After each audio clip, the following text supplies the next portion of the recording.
Things Fall Apart is an English-language Nigerian novel written by Chinua Achebe. It was first published in 1958 and is extensively studied by students all around the world. Achebe wrote the book after reading European literatures, which often implies that Africa is beastly and gory. In fact, he agrees with European writings at first, but as he digs a little bit deeper, he feels like the African roles are stereotyped. Achebe is aware that this is caused by European colonization, and this inspires him to reveal the true beauty of the African culture. In this animation, we're going to discuss about what role fear plays in a section of the book, page 38-39. Chinua Achebe once said in an interview, "Fear of failure and weakness to Okonkwo is greater than the fear of God. It is not external but deep."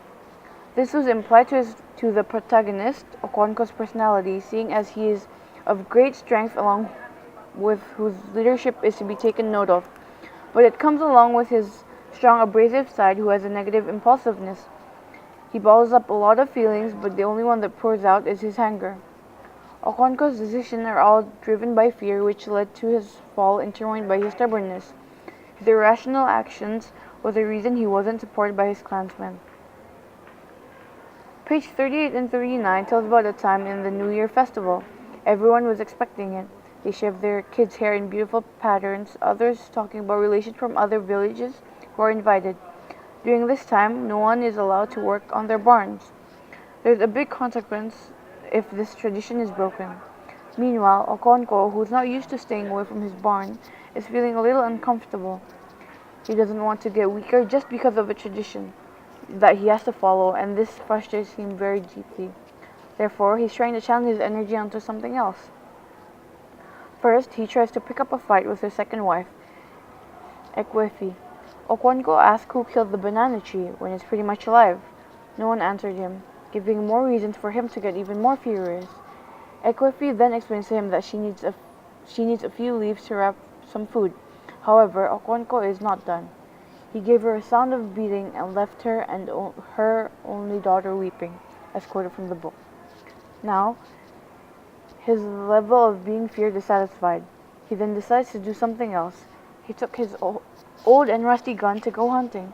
Okonkwo is strong and powerful, but he has never once pulled the trigger of the gun because he doesn't go hunting too much.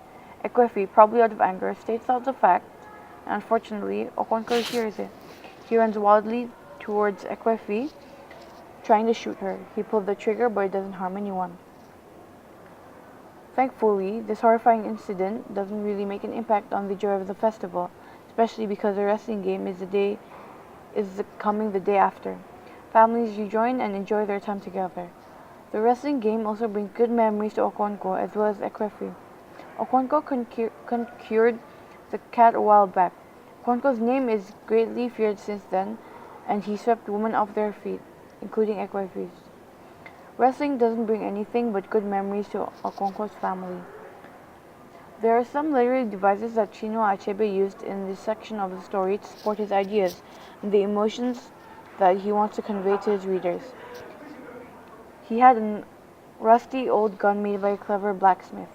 Achebe uses more detail than needed in this section by using amplification, in a sense that he puts more details in. He said that this gun is powerful and weak at the same time.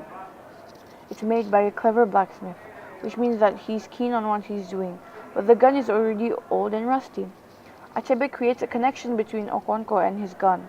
Okonkwo is greatly respected in Umuofia and his name is honored in all 9 villages. However, at the same time, he has a great fear that haunts him in every living second of his life, the fear of weakness and failure.